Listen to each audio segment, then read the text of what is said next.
හයි කොහොමද ඉතින් ඔයාලට? අද මම ෆස්ට් ටයිම් නාසි ගුරාන් එකක් හදන්න try කරන්නයි යන්නේ.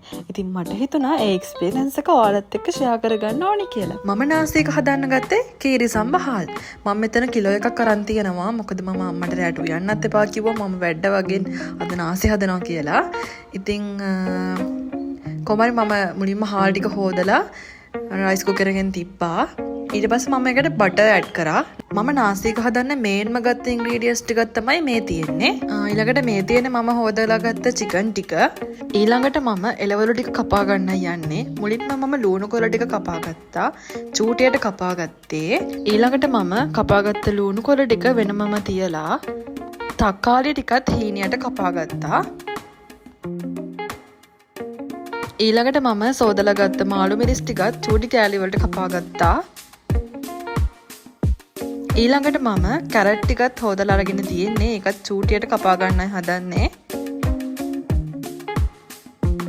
ඊළඟට මම බී ලුණු ගෙඩියත් චූටි කෑලි වලට කපා ගත්තා. ඊළඟට මම සුදු ලුණු ටිකයි ඉඟුරු ටිකයි හොඳින් තලා ගත්තා.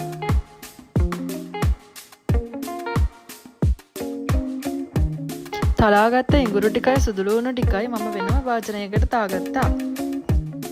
ඊළඟට මම සෝදලා ගත්ත චිකන් කෑලි වලින් කිහිපයක් චූටි කෑලි වලට කපා ගත්තා. ඊළඟට මම සොසේජස් ටිකත් චූටි කෑලි වලට කපා ගත්තා.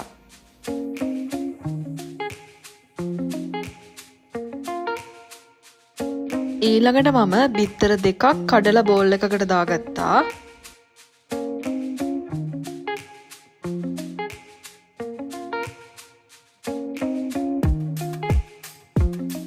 ඊළඟට මම ගෑස් එක ඔන් කරලා තාච්චිය ලිපේ තියාගත්තා. ඒකට මම පොල් තෙල් ටිකක් දාගත්තා.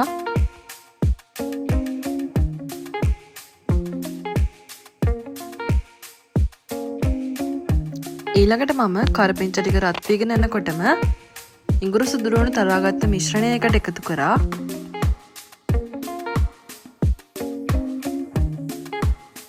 ඊළඟට මම ඒකට බටර් ටිකක් ඇඩ් කරා.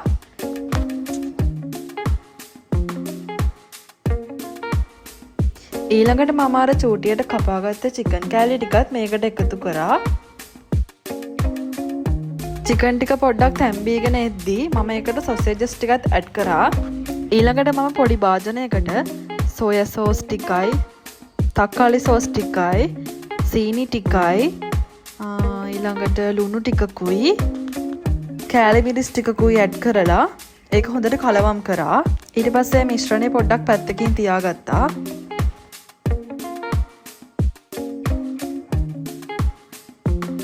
බිත්තර ටිකත් හොඳට මික්ස් වුණාට පස්සේ මම ඒකට බී ලුණු ටිකයි මාළු මිරිස් ටිකයි තක්කාලි ටිකයි ඇඩ් කරා. ඊළඟට මේ ඔක්කොම ටික මික්ස් කරගන්න ඕනි හොඳට. ඊළඟට මම චූටියට කපාගත්ත කැරට් ටිකත් මේකට ඇඩ් කරා. ඒ ටික හොඳට කලවම් කරාට පස්සේ මම මේකට ගම්බීස් ටිකක් එකතු කරා. ඊළඟට මම මේකේ රස පොඩ්ඩක් වැඩි වෙන්න කියලා නෝසුක් කැටයකුත් එකතු කරා. ඊළඟට මම මේකට ලුණු ටිකක් ඇඩ් කරලා එහෙමම 3-5 ටිකකුත් මේකට දැම්මා. ඊළඟට මම බත් ටික මේකට ඇඩ් කරගත්තා. ඔයාලට පුළුවන් නම් බත් ටික නිවෙන්න තියලා දාලා මේකට ඇඩ් කරන්න. ඒත් මට එහෙම කරන්න ටයිම් එකක් තිබ්බේ නෑ එදා. ඒ නිසා මම ඒක හැමම ඇඩ් කරා.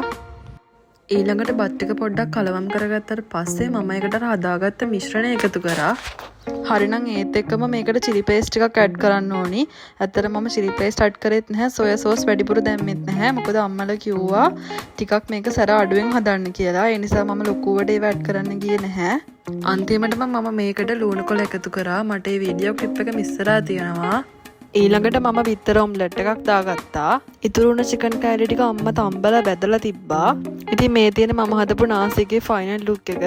ඇත්තටම මේක චිකන් ෆ්‍රයිඩ් රයිස් එකක් වගේ තමයි පාට. මොකද අම්මලා ගොඩක් සැර දාන්න එපා කිව්ව නිසා මම ගොඩක් ඒක සැර කරන්න ගියේ නැහැ. අම්මලා නම් කිව්වා රසට තිබ්බා කියලා.